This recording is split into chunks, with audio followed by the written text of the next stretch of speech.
परमेश्वर के एक बहुत बड़े दास हैं, उनकी कलेसिया में हमेशा हंगामा होती रहती है।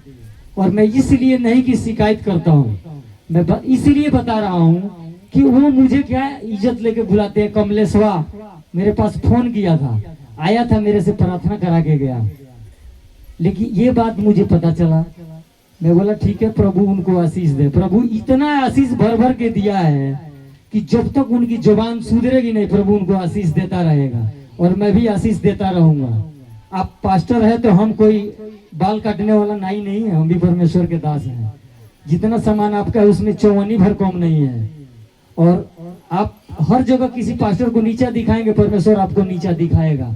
आप सबसे पहले दशवांश की चोरी करते हैं कि अपने अगुआ के अधीन नहीं रह के अब दशवांश को नहीं देते हैं, जिसका रीजन है आपके कलेसिया में हंगामा, आपके कलेसिया को टूटना, आपके लोगों को बिखर जाना। आपके लोगों को मुझे समझाना पड़ता है। आप मुझे बोलते हो कि फोन किया था, आया था। अरे वचन में लिखा है, उस वचन को तो एक बार देख लेते कि जो पृथ्वी में छोटा बने वो स्वर्ग के राज में बड़ा किया जाएगा। पास्टर जी आप दशवांश की चोरी करेंगे, आपकी कलेसिया ग्रो नहीं करेगी। और यहाँ की व्यवस्था दिखाओ आज 6 महीने में, ये पूरा व्यवस्था दिखाओ, सबको दिखाओ एक बार पूरा व्यवस्था। आज 6 साल से चर्च को चला रहे हैं, एक अल्बेस्टर नहीं है। मैंने 6 महीना चलाने के बाद इतना अल्बेस्टर डलवाया है। मेरे पास 4 टाली ईंटा पड़ा है, अपने घर को नहीं बनाया। ये पैसा उठा के हम देवाल ना चलवा लेते हैं, सही बात ना, लेकिन हमने ऐसा नहीं किया और प्रभु आशीष देता है। आप दशवांश की चोरी जब करेंगे, परमेश्वर आपको आशीष नहीं देगा।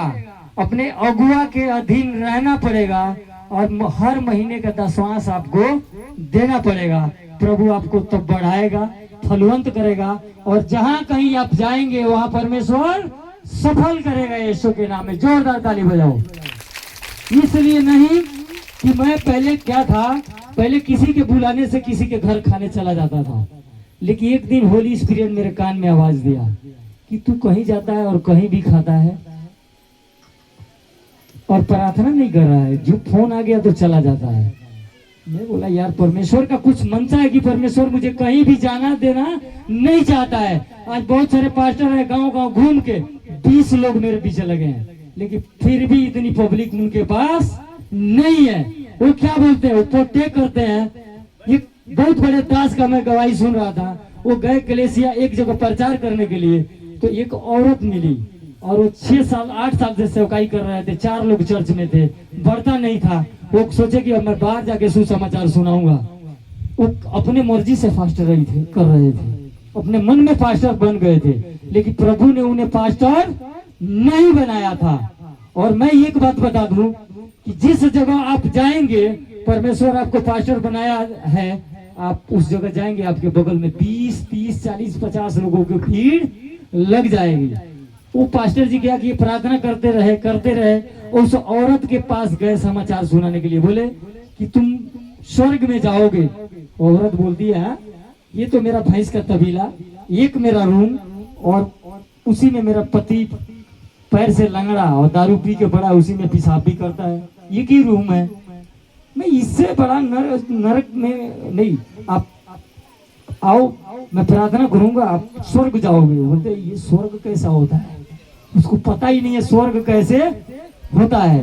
वो बोलती है ये अगला क्या बता रहा है। वो बोल रही थी कि मैं इतने होता है, आप नहीं विश्वास करोगे नरक जाओगे।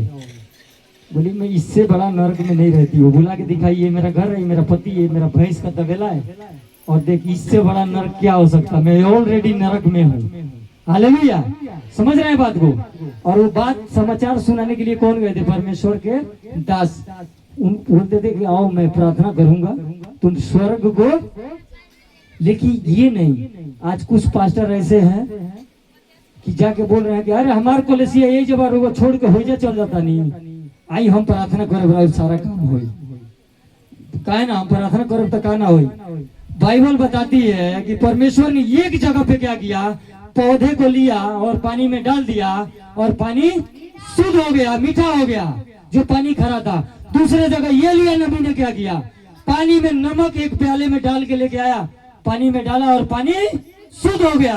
और तीसरे जगह ने यीशु मसीह ने क्या किया, नमक नमक नहीं, वो अंधे को जमीन पे थूका और मट्टी लेके उसके आंख पे लगा दिया और बोला जा इरियो के कुंड में धो ले, तेरे आंख की रोशनी खुल जाएगी। उसकी आंख की रोशनी खुल गई, वो देखने लगा।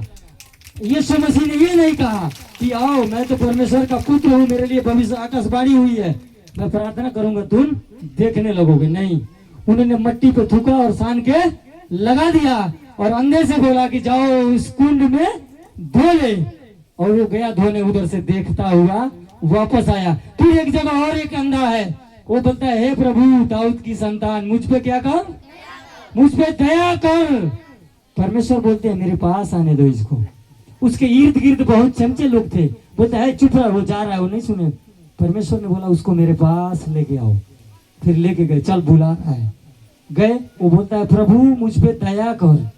अंधा अमीर था, पैसा बहुत था, लेकिन बचपन से क्या था, पैसे को देख नहीं सकता था। वो क्या बोला यीशु से कि मुझ पे दया कर, और परमेश्वर ने क्या किया, बोला कि तू क्या चाहता है कि मैं करूं। तो ये कि मैं देखने लगूं। बोला जा तेरा विश्वास जैसा है वैसा तेरे लिए हो जाएगा। उसके आंख को टच किया और अंधा देखने लगा यीशु के नाम में।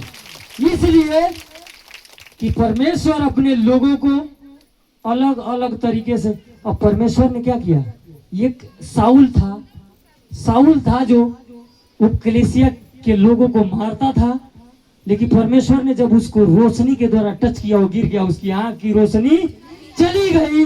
लेकिन परमेश्वर के एक दास थे जो बगल के गांव में रहते थे, परमेश्वर ने पवित्र आत्मा के द्वारा उनसे बोला कि तुम उस गली में जा, वहां एक व्यक्ति मिलेगा, तुम उसके सिर पे हाथ रखना और वो क्या करेगा, देखने लगेगा यीशु के नाम में। वो सच में साउल देखने लगा। और साउल जब इफिसियों के जेल में बंद था, इफिसियों के पत्री आप देखिए, साउल उस जेल में बंद था और इफिसियों के पत्री में लिख रहा है, साउल कहाँ पे बंद था, इफिसियों के जेल में साउल बंद था, और उस जेल से इफिसियों के पत्री को लिखा और हर कलीसियाओं को भेज दिया। आज पास्टर बोलते हैं कि आप मेरे पास आइए, मैं प्रार्थना करूंगा। कौन, मैं? अरे ये तो बोलो, कलीसिया तो तब बढ़ेगी जब आप बोलोगे कि परमेश्वर अपने इकलौते पुत्र को हमारे लिए दे दिया कि तुम उसके नाम पे विश्वास करो और अनंत जीवन पाओ। ये बोलते हैं कि मेरे पास आइए, मैं प्रार्थना करूंगी, मैं प्रार्थना करूंगा, जाएगा। अरे ऐसा नहीं होने वाला है, ऐसा नहीं होने वाला है। तुम परमेश्वर के इकलौते पुत्र यीशु मसीह को आप लोगों को दोगे, वो लोग, मैं बोलता हूँ कि आप पे विश्वास भी करेंगे, कलीसिया भी बढ़ेगी, प्रभु आपको बहुत आयत से इस्तेमाल करेगा। पास्टर बनना कोई इजी बात नहीं है। आज यहाँ पे जो पास्टर आते थे उनके पास यहाँ आने से इतनी भीड़ नहीं थी, और मैं आता था तो मैं भी वहीं बैठ के चुप करके सुनता था। मुझे क्या पता है प्रभु ये योजना बना रहा है कि नेव कोई और डालेगा, लेकिन इसको लीड मैं करूंगा। लेकिन परमेश्वर ने मुझे तैयार करने में थोड़ा भी देर नहीं लगाया। आज मुझे तो दिखता है तो क्या है, मेरे जितने चेले हैं सबको दिखता है। अंधा अंधे को रास्ता बता सकता है, लेकिन यीशु है अंधे को दिखा सकता है, और वो नमक डाल के पानी शुद्ध करा सकता है, और परमेश्वर ये ऐसे कि आपको अनुग्रह से बचा सकता है। सब लोग जोरदार ताली बजाएं यीशु के लिए।